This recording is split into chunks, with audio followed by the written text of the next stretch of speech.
I was at the demonstration last night outside Downing Street, and there were thousands of people there.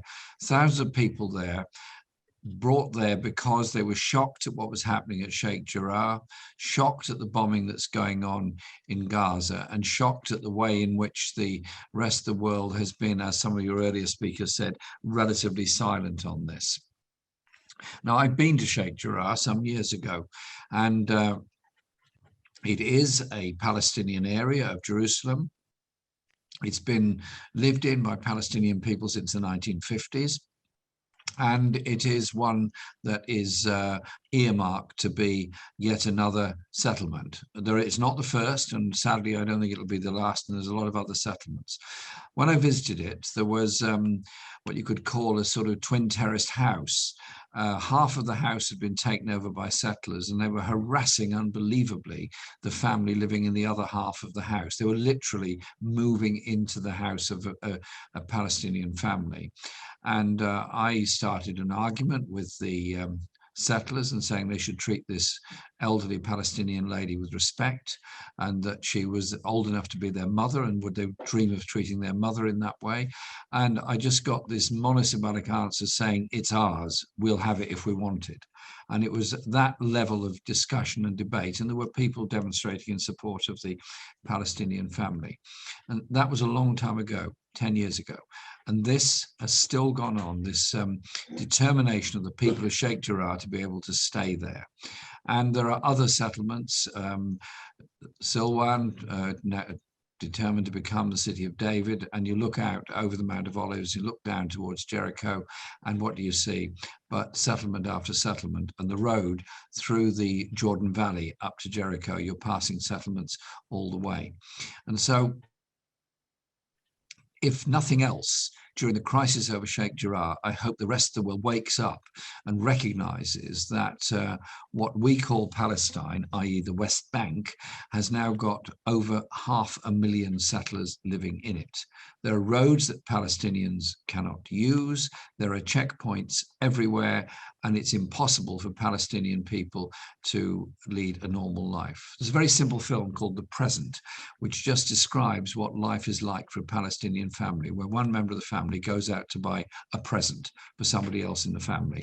And you can imagine the rest of the story, checkpoints, searches, etc., etc.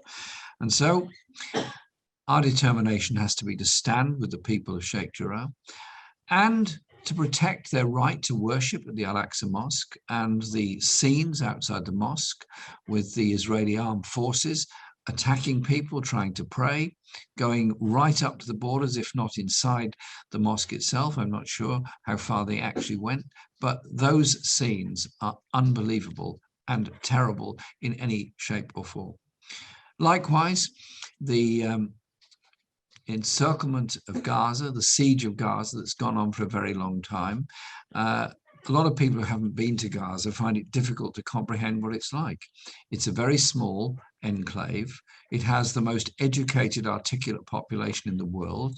I think 2/3 of the population have university degrees, but 70% are unemployed. And it relies on aid through UNRWA, and it relies on whatever else can be got. Fish can't be caught from but a few miles out to sea, and industry is very difficult, and agriculture is very difficult. It's hard to sell anything. The sense of anger and frustration in Gaza is huge. And the bombing that's now taken place in retaliation to the rockets. Now, let's be clear about this. I'm not in favor of anybody bombing anywhere, anybody firing rockets in anywhere. But the only way you're going to bring about peace in the whole region is by, one, absolutely recognizing the state of Palestine, two, ending the occupation, three, removing all the settlements, four, ending the siege of Gaza, and five, don't forget the needs of the many thousands of Palestinian refugees that are in camps in Jordan, in Lebanon, and the diaspora that is all over the world. So if nothing else, the deaths and the horror and the lack of medical attention and the lack of coronavirus vaccinations and the inability of people with very serious medical conditions to get treatment because they can't get past the roadblocks has at last come to the attention of the whole world through so much of our media. So it's a question of absolute solidarity with the Palestinian people. And that is what I went to the demonstration yesterday to express. And that is what I put in my speech to Parliament yesterday. Over the last year or so, I've been involved in a number of meetings and conferences on the situation in Palestine. I know Mustafa Barghouti very well. I thought he spoke absolutely brilliantly on BBC Radio 4 yesterday. I know him very well. I've been to his home and I've been to his office and so on when I've been on the West Bank.